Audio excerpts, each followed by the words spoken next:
రైతు పడే కష్టం, బాధ, కన్నీటి గాథలు ఎలా ఉంటాయో ఈ వీడియోలో చూస్తే మీకే అర్థమవుతుంది.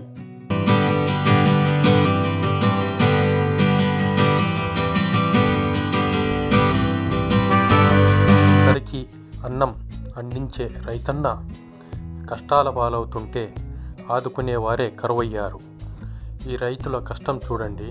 ప్రత్యక్షంగా నేను రైతును కాబట్టి పొలంలోకి విజిట్ చేసి ఇలా వీడియో తీయడం జరిగినది. చూడండి ఎలా అంత గట్టున పారబోశారో. కనీసం తరిగిన కూళ్ళ ఖర్చు కూడా రావని అంచనా వేసుకొని దానికి గిట్టుబాటు ధర లేక రైతుల కష్టం చూడండి. కలేదున్ని ఇలా గట్టున పారేశారు.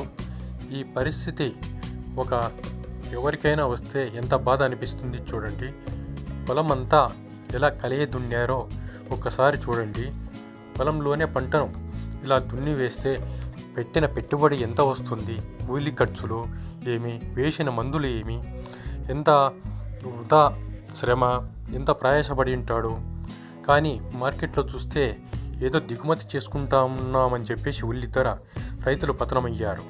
ఒక్క ఉల్లి రైతే కాదు, ప్రతి ఒక్క పంట చేతికి వచ్చేసరికి మద్దతు ధర ప్రకటించినా కూడా ఇలాంటి పరిస్థితులు ఎదురవుతున్నాయి. ఈ లోపం ఎక్కడ ఉన్నదన్నది గమనించాల్సి ఉంటుంది. లేకపోతే రానున్న కాలంలో రైతు అనేవాడు కనుమరుగవుతాడు. ప్రత్యామ్నాయ మార్గాలు వెన్నుకుంటే చాలా ఇబ్బందులు ఎదుర్కోవాల్సి వస్తుంది. కాబట్టి రైతుల గురించి తగిన చర్యలు తీసుకోవాలి. కొంతమంది అయినా మార్పు రావాలి. ఈ పరిస్థితి ఇలాగే కొనసాగితే పండించే రైతు ఏదో ఏం చేయగలడు. ఇంకో పంట వేయాలని పంటకు సాగుకు సిద్ధం చేస్తూ సైనికుని వలె నిత్యం పంటలతోనూ అలా వాతావరణ పరిస్థితులతోనూ నిత్యం పోరాడుతూనే అది ఒక యుద్ధం చేస్తున్నట్లుగా ఉంటుంది వాతావరణం.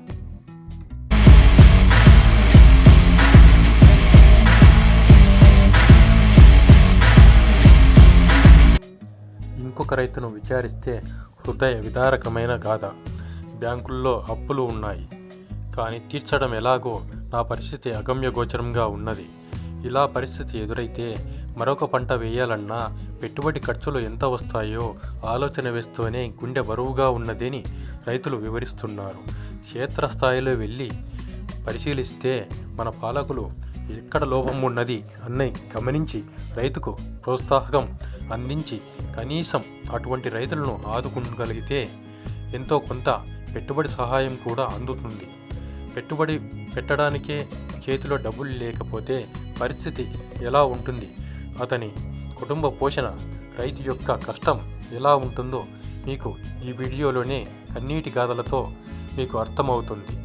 పొలాల్లో అంటే పచ్చిక పైర్లు, వాతావరణాన్ని కూడా కాలుష్యం లేకుండా నిర్మూలించే రైతును ఈ కష్టం వస్తే ఎలా ఆదుకుంటారు?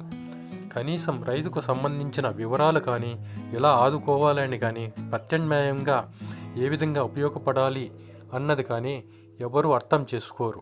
రైతుల కష్టాలు రైతులవే.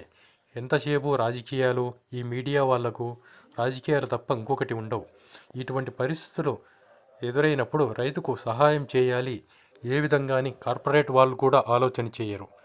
ఎప్పుడు రైతుతోనే సంబంధం ఉండే ప్రతి ఒక్కటి పంట రైతు పండించనిదే మన ఆహారం మన ప్లేట్లోకి ఎలా వస్తుంది అన్నది ఆలోచించగలిగి రైతుకు సంబంధించిన యాప్లు క్రియేట్ చేసి కానీ ఆ యాప్లో తన పంటను తనే అప్లోడ్ చేసుకునే విధంగా వ్యాపారస్తులు మధ్యవర్తులు లేకుండా కొనే విధంగా చేయగలిగితే మనకు పండించిన రైతుకు ఎంతో ఆహ్లాదకరంగా, ఆనందదాయకంగా తగిన పంటకు గిట్టుబాటు అయ్యే విధంగా చేయగలరని కోరుకుంటున్నాను.